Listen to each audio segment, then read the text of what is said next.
Bonjour à tous, aujourd'hui j'aimerais partager avec vous sur ce verset où Jésus a dit « Demeurez en moi et je demeurerai en vous ». Vous avez ce passage dans Jean au chapitre 15 où Jésus parle du vrai cep qu'il est et des sarments que nous sommes. Et il dit « Si vous demeurez en moi et que moi je demeure en vous, alors vous porterez du fruit ». Et bien sûr, comme vous le savez, Jésus-Christ est venu littéralement habiter en nous, demeurer en nous, par son Saint-Esprit. Le Saint-Esprit, Dieu, vit en nous, il est sur nous et il est avec nous. Donc la question que je me posais, c'est comment nous, on peut demeurer en Dieu ? Ça veut dire quoi demeurer en Dieu ? Et j'aimerais avoir une approche de ce verset par rapport au Saint-Esprit. Parce que bien sûr, le mot demeurer, c'est un mot très simple qui signifie rester là où on est, qui signifie ne pas bouger de là où on est. Et pour rester dans un lieu, il faut aussi l'apprécier. Pour rester dans un lieu, il faut chérir le lieu dans lequel on est. Et quand on ramène ça au Saint-Esprit, c'est la même chose. Le point que j'aimerais partager avec vous, c'est le suivant. Lorsque Jésus dit « demeurer en moi », c'est-à-dire demeurer en Dieu, demeurer dans le Saint-Esprit, il faut comprendre d'abord que nous devons chérir le Saint-Esprit. Nous devons considérer la valeur qu'il a. Nous devons considérer le trésor extraordinaire qui nous a été donné, le trésor extraordinaire qu'il est. Parce que plus nous allons chérir sa présence, plus nous allons grandir dans la révélation de qui il est, plus nous allons passer du temps dans sa présence, alors plus nous allons demeurer en lui. Donc, le but est de développer une intimité profonde avec le Saint-Esprit. C'est ça aussi, demeurer en Dieu. Et pour ça, on doit être conscient de qui il est réellement, de ce trésor qui nous a été donné, de ce cadeau qui nous a été donné.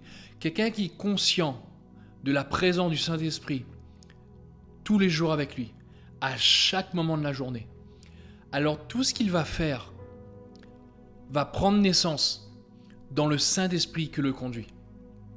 Cette personne-là a compris quel est ce Dieu extraordinaire qui l'accompagne au quotidien.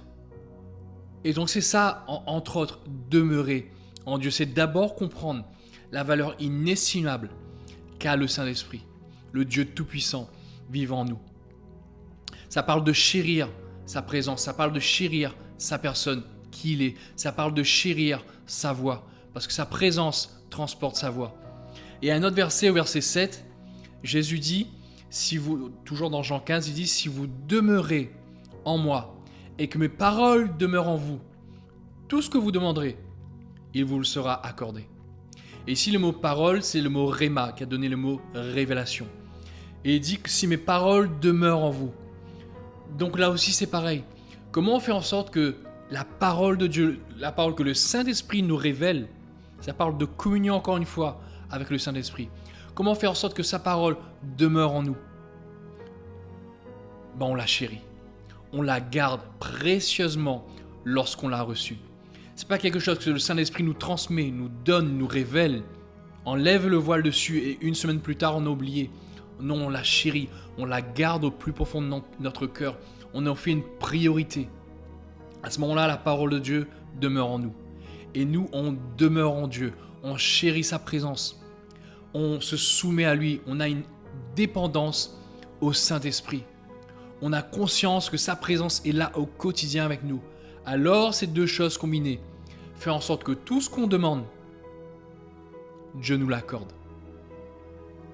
Et pour revenir à le fait d'être conscient de qui est réellement le Saint-Esprit, n'oubliez pas que Jésus a dit « Il est plus avantageux pour vous que je m'en aille » afin que vous puissiez recevoir le Saint-Esprit.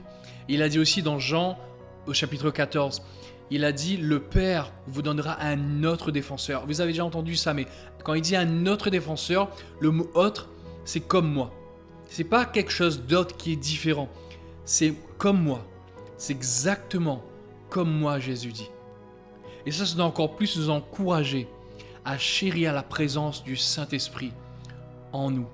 Donc si on commence à considérer le véritable trésor qu'il est, ça peut nous pousser à faire qu'une seule chose, à nous attacher à lui. En tout cas, à rester attaché à lui. Comme une branche reste attachée à un arbre et portent du fruit naturellement.